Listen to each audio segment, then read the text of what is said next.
이런 갬블링 문화로 발전한 것에 대해서 매우 안타까운 마음이에요.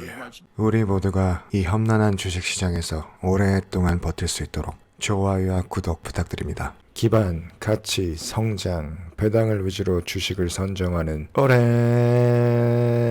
버튼. 안녕하세요. 주말 잘 보내고 계시는지 모르겠습니다.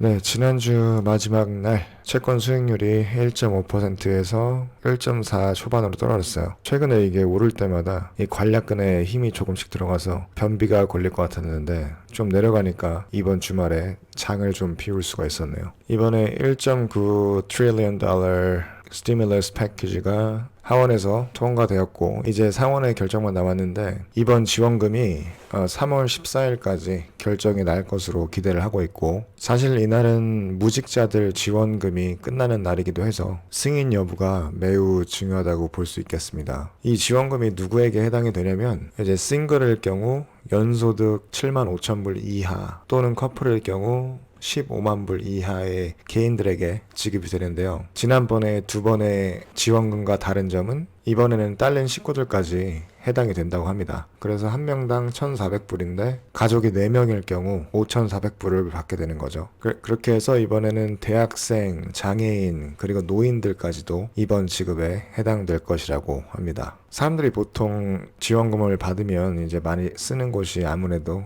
생활하는데 필수인 집값과 음식 등이 있겠죠. 그래서 이 부분에 중점적으로 지출을 하기 때문에 주식시장이나 개인적인 소비에는 그렇게 많은 돈이 흘러가지는 않을 거라고 생각이 들긴 해요. 왜냐면은 저도 돈이 없거든요. 그래서 매우 아끼면서 집값만 내면서 살고 있는데 혹시 모르죠. 저만 없는 걸 수도 있으니까 제 기준에서 생각을 한 겁니다. 여하튼 이번에 통과가 되면 또 돈을 찍겠죠. 그래서 달러의 가치는 하락하겠지만 항상 미국이 하는 너네도 돈 좀 찍어 스킬 시전으로 다른 주요 국가들에게 돈을 찍어라 해서 달러의 가치 하락을 최대한 막으려 할 거라는 것은 예상이 됩니다. 지금 비트코인 역시도 많이 하락을 하고 있고 또 빌 게이츠 아저씨가 경고를 했다고 합니다. 대충 읽어보면 일론 머스크의 그 비트코인 놀이에 놀아나는 사람들을 걱정해주는 듯한 멘트를 날렸어요. 일론 머스크보다 돈이 적은 사람들은 이런 거 하지 말아라, 위험하다. 일론 머스크보다 돈이 많은 사람들이 그렇게 많지는 않겠죠. 그러니까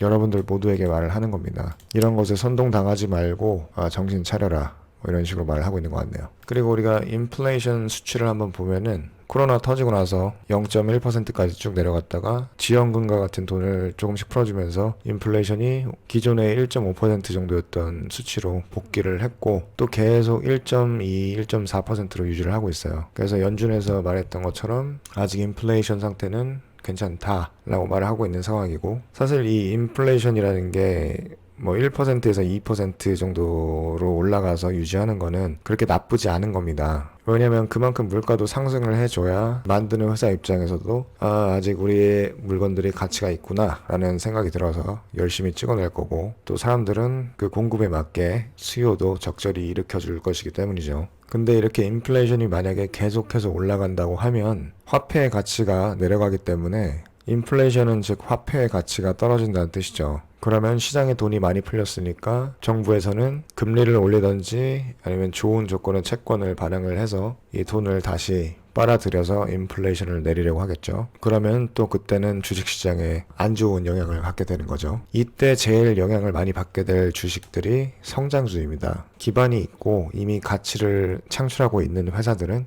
이미 기존의 매출을 많이 내고 있고 자금 사정도 탄탄하기 때문에 가더라도 가장 늦게 간다는 거죠. 그래서 금리가 올라도 이렇게 떨어지는 주식도 있지만 오히려 그것을 유지하거나 상승하는 주식들도 있다는 것을 알아두시고, 그래서 이렇게 혼란한 시기에는 배당을 주는 회사들이 아주 강력하다고 볼 수 있죠. 그리고 며칠 전에 워렌 버핏이 운영을 하고 있는 Berkshire Hathaway라는 회사에서 바이스 체어맨을 맡고 있는 우리 찰리 멍거 할아버지의 인터뷰가 있었는데 이게 총 2시간짜리인데요.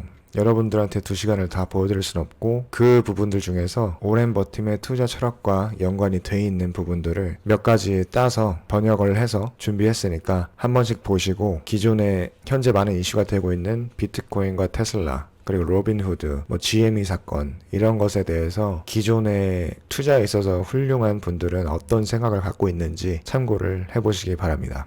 그럼 시작합니다. 이런 갬블링 문화로 발전한 것에 대해서 매우 안타까운 마음이에요. 언제나 그래왔듯이 이건 아주 큰 문제를 야기하고 말 거예요. 제 생각엔 이 사람들에게 좋은 것을 팔면서 돈을 벌어야 하는데 요즘 사람들은 갬블링을 하면서 돈을 벌려고 하고 있어요. 이렇게 돈을 버는 것은 아주 더러운 방법이라고 봅니다.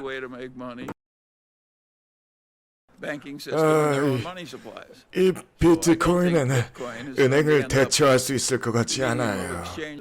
이건 너무 등락이 심하고 안정적이지 못한 자산이라고 생각합니다. 이 비트코인은 금을 대처하는 인공적인 금이라고 볼 수는 있겠지만 저는 원래 금을 사지 않기 때문에 이 비트코인도 사지 않을 거예요. 아니에요. 우린 테슬라와 같은 길을 가지 않을 거예요. 묵념.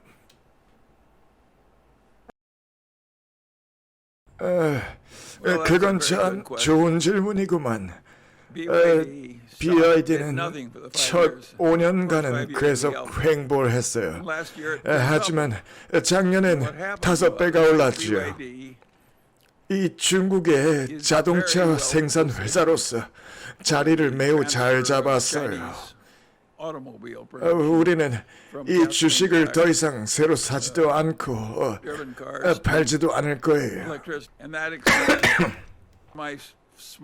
제 똑똑한 친구 중 하나는 주식을 사고 이 주가가 꽤나 높게 올라가면 자기가 꽤나 똑똑한 줄 알고 반 정도를 확 팔아버리죠.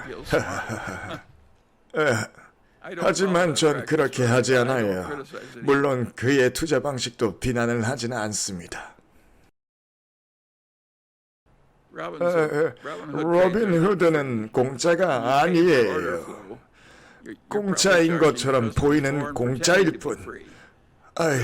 공짜가 아니에요. 부끄러워서 얘기도 하기가 싫어요.